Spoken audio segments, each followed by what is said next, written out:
Merhaba arkadaşlar. Bu videomuzda Emco elektronik endüstriyel kontrol cihazlarıyla tasarladığımız ve ürettiğimiz bir deney seti, eğitim setini sizlere tanıtmak istiyorum. Kullanımıyla ilgili bilgiler vermek istiyorum. Bu setin üzerine neler koyduk, neden koyduk, nasıl işimize yarar? Bu konulara açıklık getirmek istiyorum.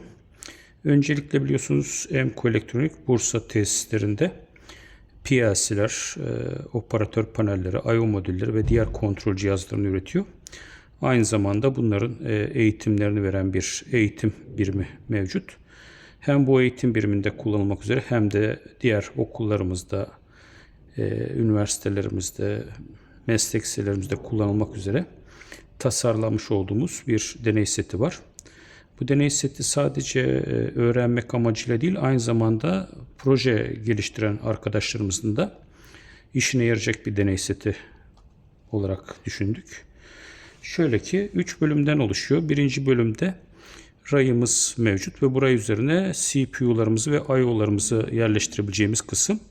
Bizim 4 farklı CPU modelimiz var. 20'ye yakında I/O modülümüz farklı özelliklere sahip. Dolayısıyla bunları çıkartıp takmak suretiyle farklı uygulamalar için bu şekilde düşündük. Yani esnek bir yapı olsun istedik. Tek bir ürünü koyup sabit olsun istemedik.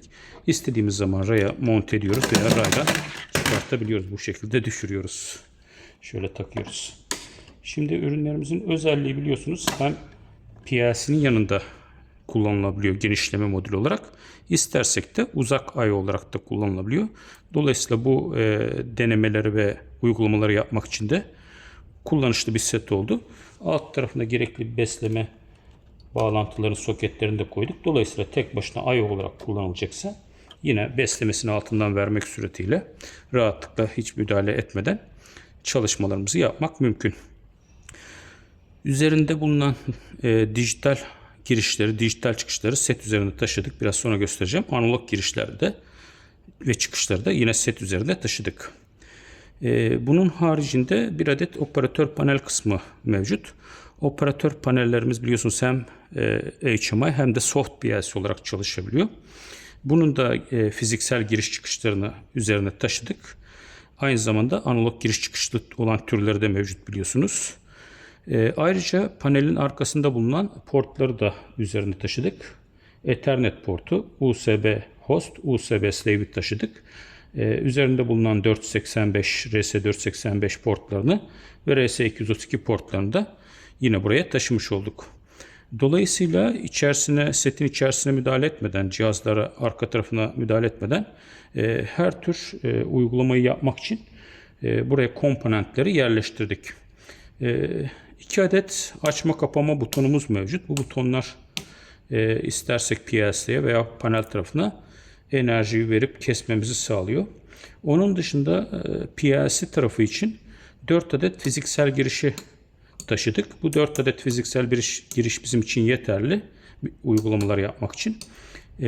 Normalde CPU'muzun üzerinde 9 adet fiziksel giriş var biliyorsunuz. Aynı zamanda 4 adet de çıkışı taşıdık. Bu çıkışları röle siz taşıdık buraya. Bunun sebebi yüksek hızlı uygulamalarda servo motor, step motor sürme gibi veya PWM uygulamalarında veya PID uygulamalarında kullanmak üzere röle kullanmadık. İhtiyaç olursa röleyi dışarıdan bağlarız diye düşündük. Panel üzerinde bulunan 4 adet dijital giriş ve 4 adet dijital çıkıştan 2 adet dijital girişi ve 2 adet dijital çıkışı yine setin üzerine koyduk. Yine dijital çıkışları da burada görüyorsunuz. Bunları bağlamak için, birbirleriyle irtibatlandırmak için 2 milimetrelik soketler, konnektörler kullandık. Jacklar kullandık. Çok yüksek akım çekmediği için bu daha kullanışlı oldu bizim için. İnce kabloları tercih ettik. Onun dışında farklı uygulamalarda kullanabileceğimiz 0-24 voltu bolca sayıda setin üzerine yerleştirdik. Yine bir adet AB enkoder yerleştirdik. Yine 0-10 volt güç kaynağı. Şöyle ki bir de voltmetresini koyduk. Aynı zamanda setin üzerinde bu şekilde yine kablolarımız mevcut. Yeteri kadar sayıda bunlardan var. Şöyle ki 0-10 voltu alıyoruz. Şöyle kısa devre yapmayalım. Şöyle voltmetreye verelim. Direkt 0.10 volt olarak buradan görüyoruz. Aynı zamanda istersek 0.10 voltu ilgili girişe de yine buradan uygulayabiliyoruz. Şu kısma 2 adet analog giriş, 2 adet de analog çıkış taşıdık. Dolayısıyla hem kaç volt uyguladığımızı burada görüyoruz. Hem de ilgili analog girişe buradan direkt üzerinden gerilim verebiliyoruz. Bir adet de 0.20 miliamper kaynak taşıdık. 0.20 veya 4.20 miliamper sensörleri simüle etmek için yine bir adet miliampermetreyi üzerine koyduk.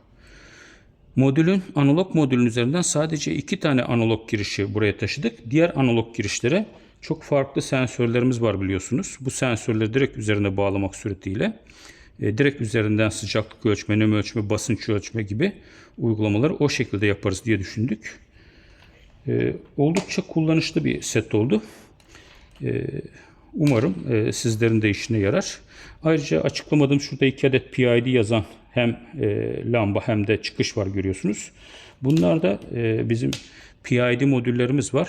Kendisi tek başına PID yapabilen veya CPU ile de PID yapabilen modüllerimiz var. Direkt buradan PID çıkışını alıp buradan PID uygulamaları yapmak için 2 adet çıkışı da taşımış olduk. Dolayısıyla endüstriyel otomasyon uygulamalarında çok büyük oranda bize ihtiyaç olabilecek her tür nesneyi buraya koymuş olduk. Dışarıdan bir şeye ihtiyaç duymadan sadece raya bir takım modüller ve CPU'lar bağlamak suretiyle hem uzak I/O uygulamalarımızı, hem PLC uygulamalarımızı, hem panel uygulamalarımızı, hem de endüstriyel haberleşme uygulamalarımızı bu deney setinin üzerinde yapabilecek şekilde tasarlamış olduk. Biz beğendik. Umarım sizler de beğenirsiniz ve sizlerin de işinize yarar. Bir sonraki çalışmamızda tekrar görüşmek dileğiyle. Hoşça kalın.